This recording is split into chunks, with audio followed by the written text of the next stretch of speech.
안녕하세요. 자, 오늘은 가정법입니다. 자, 여러분 오늘 가정법에 대해서 공부할 건데요. 자, 가정법. 어떻게 보면 쉽고 어떻게 보면 어려운 단어입니다.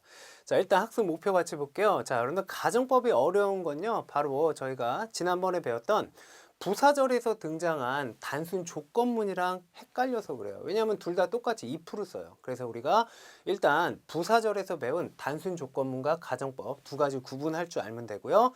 그리고 토익이라는 시험에서 가정법은 짝 맞추기 게임이에요. 그래서 우리가 가정법 같은 경우 주절과 if절 간에 시제만 맞춰주시면 사실 답은 쉽게 찾을 수 있습니다. 자, 그래서 우리 일단 아까 말씀드린 단순 조건문과 가정법의 차이점부터 한번 알아볼게요. 자, 일단 단순 조건문이라는 건요, 여러분들 이렇게 보시면 돼요. 현실적으로 충분히 일어날 수 있는 어떤 사건에서 말 그대로 가정을 해주는 게 저희가 단순 조건이라 하는 거고, 가정법이라는 건요, 현실적으로 일어날 가능성이 굉장히 희박해요. 그래서 상상을 한다, 이렇게 이해하시면 좋을 것 같아요.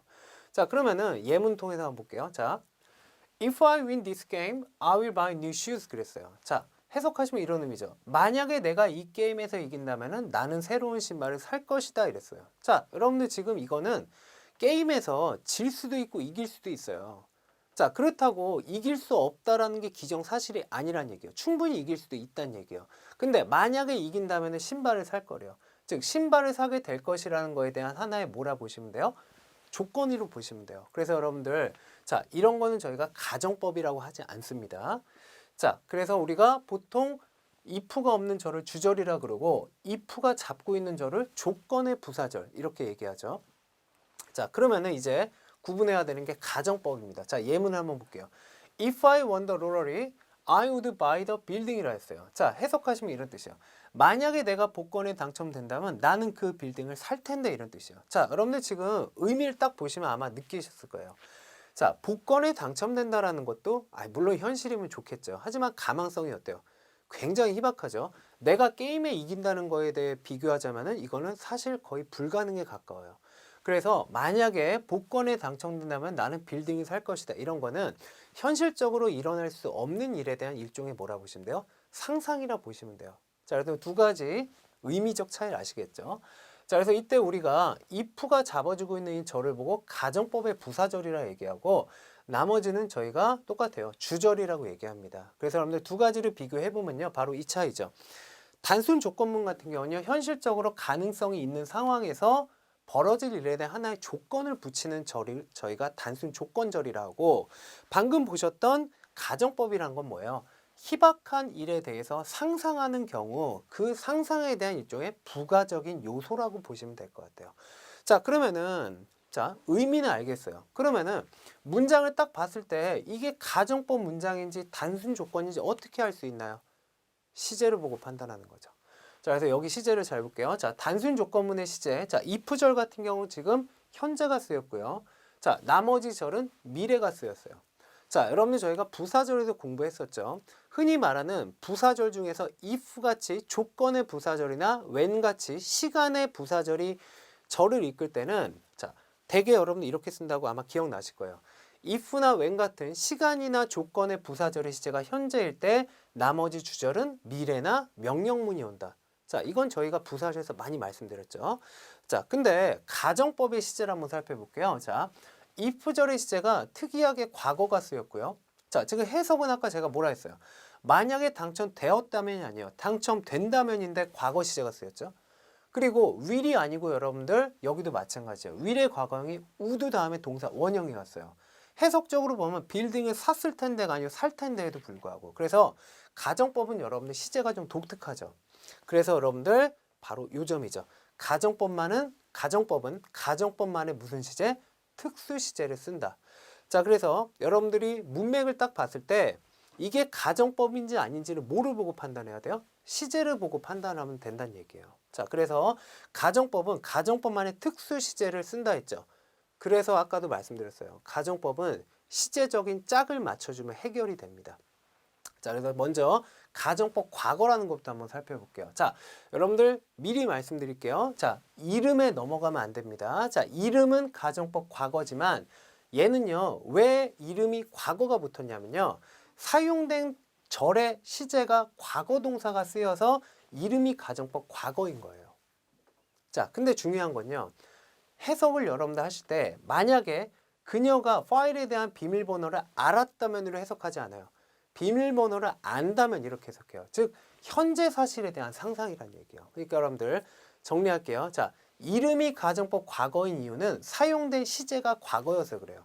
하지만 의미는 지금 상상하는 겁니다. 자, 그래서 이걸 조심하셔야 돼요. 자, 이제 시제 정리할게요. 자, if 절의 시제가 이렇게 과거일 때 나머지 절의 시제는 과거 조동사 다음에 동사 원형이 옵니다. 그래서 대표격으로 would를 썼지만 could도 가능하고요. might도 가능합니다.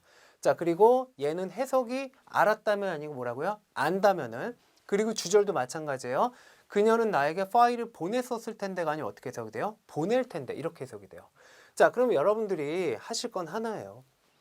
짝으로 외우세요. 자, if 절의 시제가 이렇게 과거일 때 나머지 절의 시제는 누가 온다? would, could, might 동사 원형이 온다. 이렇게 외우셔야 돼요. 자, 다시요. if 절의 시제가 과거일 때 나머지 절의 시제는 누구? would, could, might 동사 원형. 아시겠죠, 여러분들? should는 아닙니다. 여러분들 should는 미래 가정법에 주로 쓰입니다. 자, 그래서 여러분들이 짝 개념으로 기억하시면 좋을 것 같고요. 자, 그럼 이제 가정법 과거에서 여러분들 하나 주의하실 게 있어요. 바로 뭐냐면은 가정법 과거 if 절에 일반 동사는 아까 과거 시제 썼죠. 노후의 과거는 new를 썼는데 자, MR이즈 같은 비동사는요. 인칭에 상관없이 were를 씁니다. 자, 이게 여러분들 어떤 걸 의미하는지 예문을 한번 볼게요. 자, 제가 이런 말을 영어로 써볼까요? 자, 내가 너라면. 자, 이거 우리 영작 한번 해볼게요, 말로. 자, 보통 내가 너다 하면은 I am you 이렇게 쓰잖아요. 그럼 만약에 내가 너라면 그러면 if I am you 이렇게 쓸 것 같잖아요.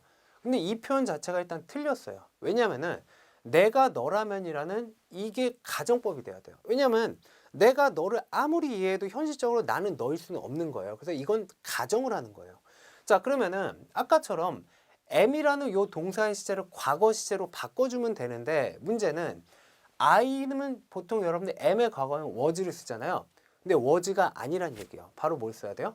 were를 써야 돼요. 그래서 여러분들 제가 이런 말을 쓴 거죠. 가정법 과거에서 if절의 비동사는 인칭에 상관없이 무조건 뭘 쓴다? were를 쓴다. 이게 바로 이런 경우예요. 자, 그래서 여러분들 이 표현은요. 우리가 영어 회화에서도 정말 많이 써요. 그냥 외워두세요. If I were you. 내가 너라면. 아시겠죠, 여러분들? 자, 그래서 if I were you를 기억하세요. 자, 여러분들 그러면은 다른 예 하나 들어볼게요. 자, if I were not busy예요. 그럼 여러분 이건 어떤 의미예요? not이 들어갔으니까 얘가 없으면 만약에 내가 바쁘면인데 not이 왔으니까 해석이 어떻게 돼요? 만약에 내가 지금 안 바쁘면은 자 뒤에 would라는 과거 동사 뒤에 동사 원형 왔죠. 너를 뭐 할 텐데? 도와줄 텐데 이렇게 되는 거예요. 그래서 여러분들 꼭 기억하세요. 자, 가정법 과거에서 비동사는 인칭에 상관없이 무조건 뭘 쓴다? were를 쓴다. 아시겠죠? 자, 이제 여러분들 가정법 과거 완료에 대해서 한번 알아볼게요. 자, 여러분들 이게 바로 과거에 뭐뭐 했었다면 이렇게 해석이 되는 거예요. 근데 얘는요. 시제가 조금 복잡해져요. 자, if절의 시제를 잘 볼까요? had pp라는 누가 왔어요? 과거 완료가 왔죠. 자, 그리고 나머지 주절은 would, could, might는 똑같은데 뒤에 원형이 아니고 누가 왔어요? 현재 완료가 왔습니다. 자, 그리고 이게 바로 의미가 여러분들 어떻게 돼요?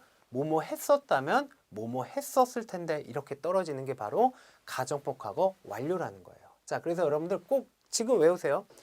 if절의 시제가 had pp일 때 나머지 절의 시제는 누가 온다? would, could, might, have pp가 옵니다. 자, 그러면 짱찍기 게임이라는 얘기를 계속 반복합니다. 그래서 여러분들 무조건 짝으로 외우셔야 돼요. if가 had pp다. 나머지는 누가 온다? would, could, might, have pp. 현재 완료가 가야 됩니다. 자, 그럼 얘도 마찬가지예요. 자, 가정법 과거 완료라는 이 구문에서는요.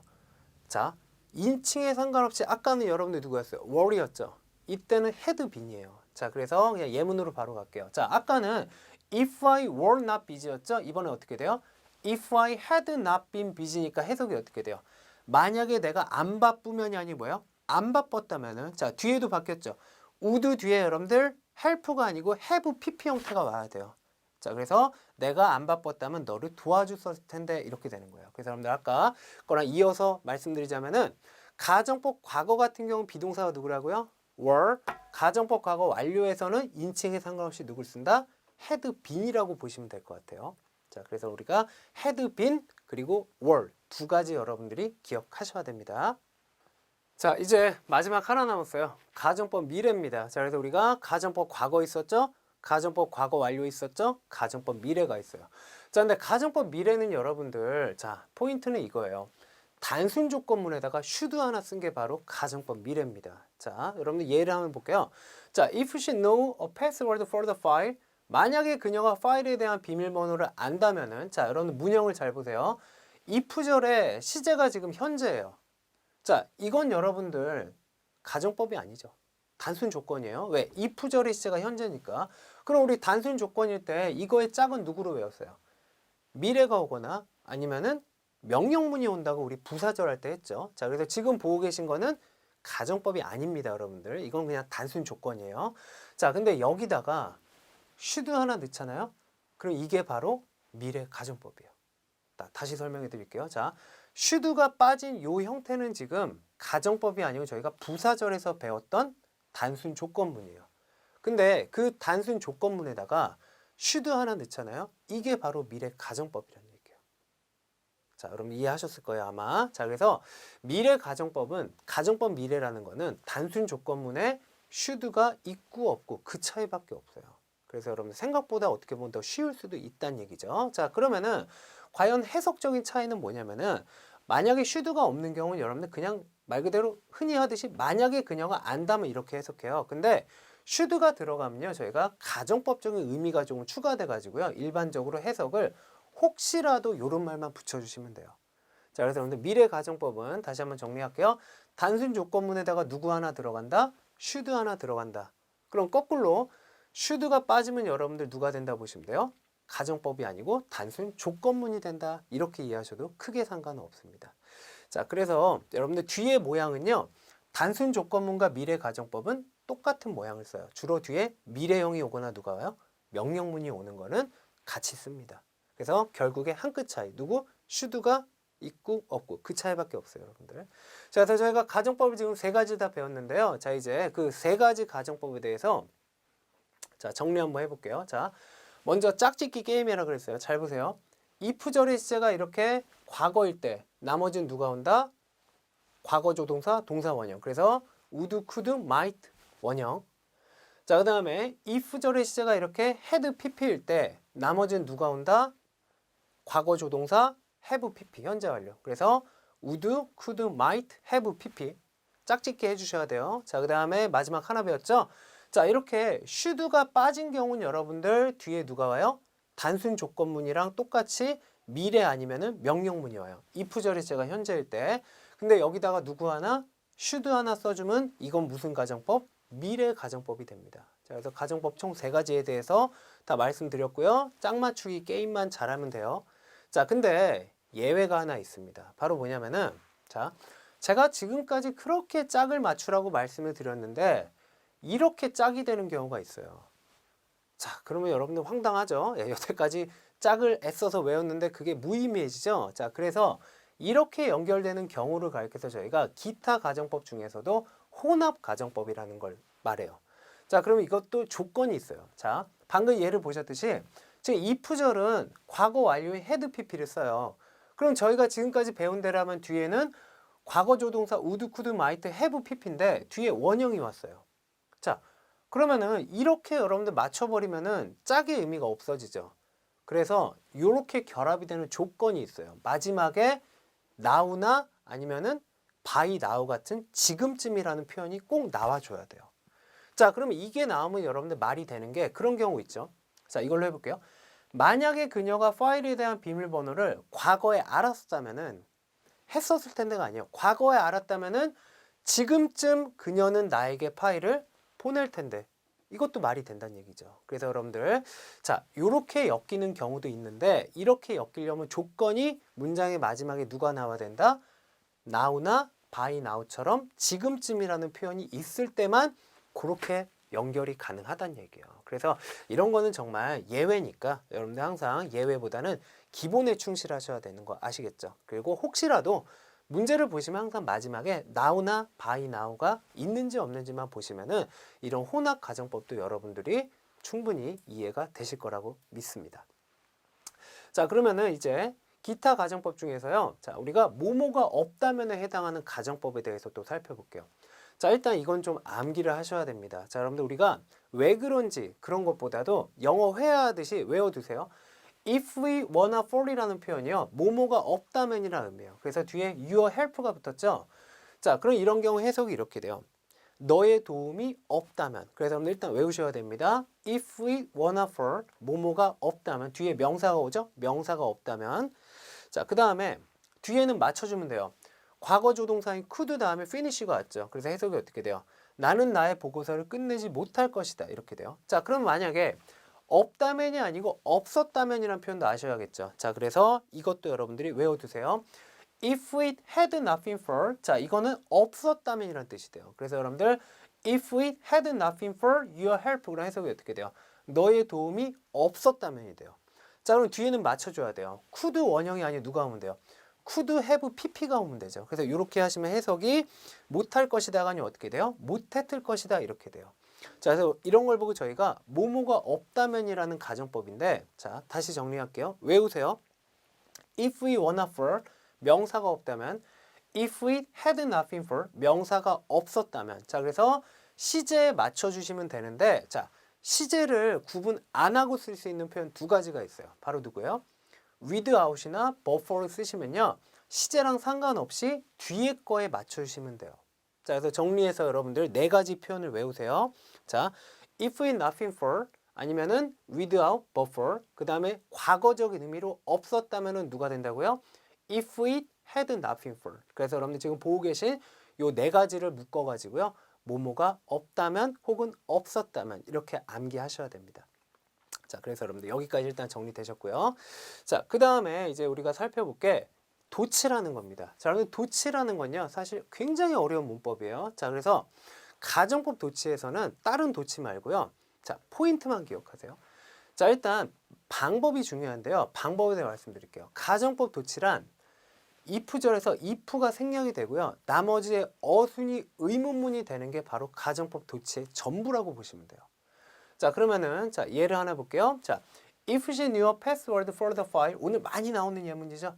만약에 그녀가 파일에 대한 비밀번호를 안다면 그랬어요. 자, 이거를 도치문을 만들 거예요. 자, 그 방법이 바로 첫 번째. if를 지어줍니다. 자, 그러면 남아있는 she knew a password라는 이 평서문의 어순을 의문문으로 고치면 끝나요. 자, 여러분들 보통 우리 영어 회화할 때 의문문 많이 하잖아요. Did she? 이렇게 하잖아요. 그거예요. 그래서 얘를 의문문으로 바꾸면 어떻게 돼요? Did she know? 이렇게 되는 거예요. 이게 바로 가정법 도치입니다. 자, 다시요. 자, 첫 번째, if를 지어줍니다. 두 번째, 남아있는 문장의 어순을 의문문의 어순으로 바꿔주면 끝나는 거예요. 그래서 우리가 she knew가 뭘로 바뀌어요? Did she know가 된다는 얘기예요. 자, 그러면은 여기서 중요한 점. 우리가 지금 공부하는 게 토익이잖아요. 토익 시험 파트 5에서 의문문 안 나옵니다. 자, 즉 물음표로 끝나는 문제는 없어요. 그럼에도 불구하고 어순이 의문문이다? 그건 여러분들 도치가 된 거예요. 그래서 여러분들이 Did she know? 이런 문형이 만약에 파트 5에서 나왔다?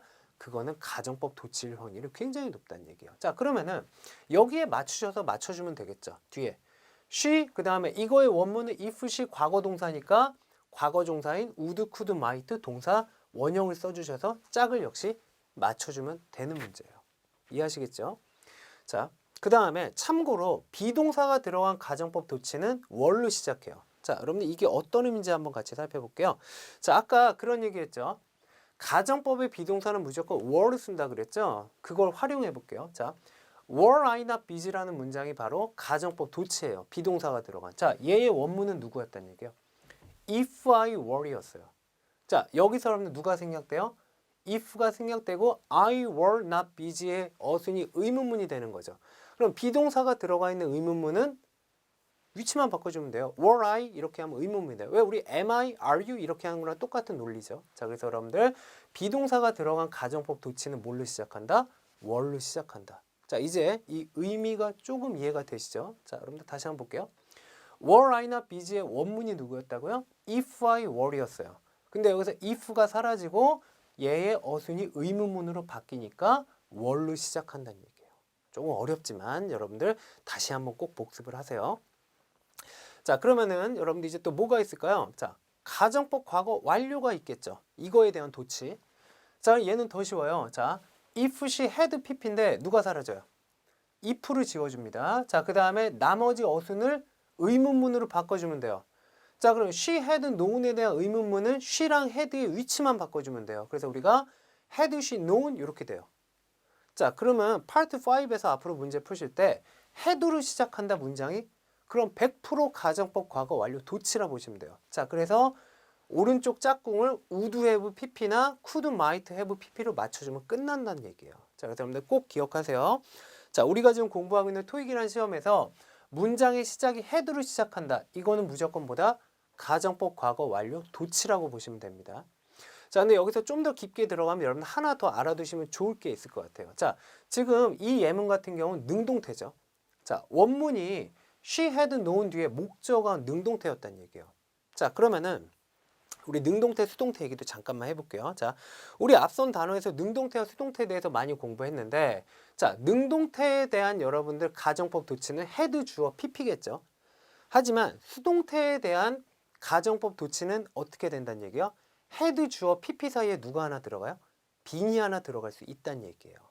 자, 그러면은 여러분들, 자, 예문을 한번 제가 보여드릴게요. 자, if the door had been closed예요. 그럼 이거는 원문 자체가 수동태죠.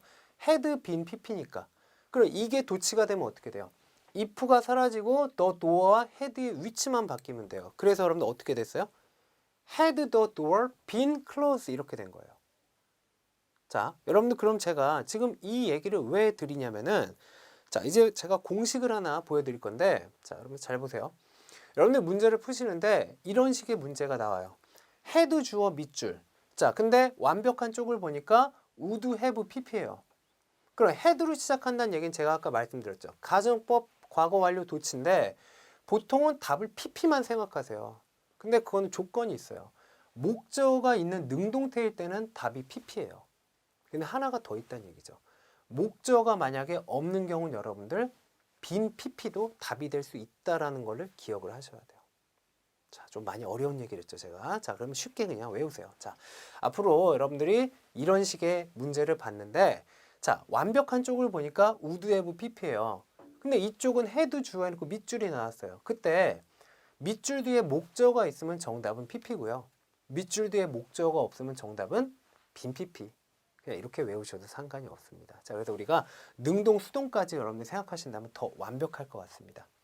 자, 그 다음에 자, 우리 가정법 미래도 도치가 있어요. 자, 얘는요 똑같아요. 원리는 if 절에 should 들어가면 미래 가정법이라고 했었죠.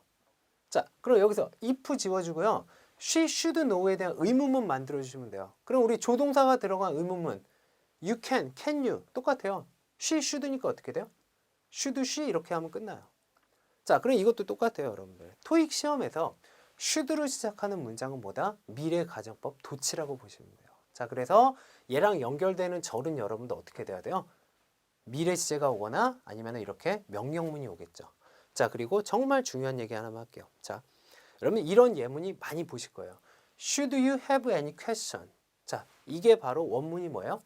If you should have any question이에요. 그럼 무슨 뜻이에요? 혹시라도 질문 있으면 이런 뜻이에요. 그래서 이거 그냥 외워두세요. Should you have any question? 혹시라도 질문 있으면. 아시겠죠, 여러분들? 자, 예문 하나 볼게요. Should you have any question? 아니면 problem. 자, 그럼 어떤 의미예요? 혹시라도 질문이나 문제 있으면 please contact us. 우리에게 연락 주세요. 그래서 여러분들 이런 문형은요. 우리 편지글이나 아니면 파트 6 하단에 굉장히 자주 여러분들이 이제 마주치게 될 구문입니다. 그래서 여러분들 should로 시작하는 거 나왔다. 그럼 뭐다? 미래 가정법 도치. 그리고 해석은 보통 혹시라도 뭐뭐 한다면. 아시겠죠, 여러분들? 그래서 이 예문을 외워두시면 좋을 것 같아요. 자, 이제 여러분들 마지막 하나 남았어요. 하나. 자, 기타 가정법 도치인데 아까 뭐뭐가 없다면 기억나시죠? 그래서 그거에 대한 도치도 있겠죠. If you wanna for 아까 했죠? 명사가 없다면 자, 이거에 대한 도치 어떻게 하면 돼요? if를 지워주고 it이랑 were의 위치만 바꾸세요. were it not for. 자, 이거 입으로 붙여서 외우세요. were it not for. 명사가 없다면. 자, 그러면 우리 아까 if we had not been for. 자, 이건 뭐였어요? 명사가 없었다면. 자, 이거 도치하면 어떻게 돼요? if가 사라지고 had랑 it만 바꾸죠, 위치. 그럼 어떻게 돼요? had it not been for. 명사가 없었다면 이렇게 돼요. 자, 그래서 원래 네 가지를 다 외우셔야 돼요. If we weren't for, were it not for. 명사가 없다면 if it had nothing for 혹은 had it nothing for. 명사가 없었다면. 그래서 원래 네 가지 다 외우고 계셔야 됩니다. 자, 그래서 여러분들 가정법 좀 생각보다 설명할 게 많았는데요. 자, 여러분들 항상 포인트를 기억하시면 되죠. 자, 포인트는 뭐라고요? 짝짓기 게임입니다. 그 다음에 양쪽 if절과 주절의 시제를 보고 여러분들이 정확하게 맞추는 거. 그것만이라도 잘하셔도 많은 문제를 맞출 수 있습니다.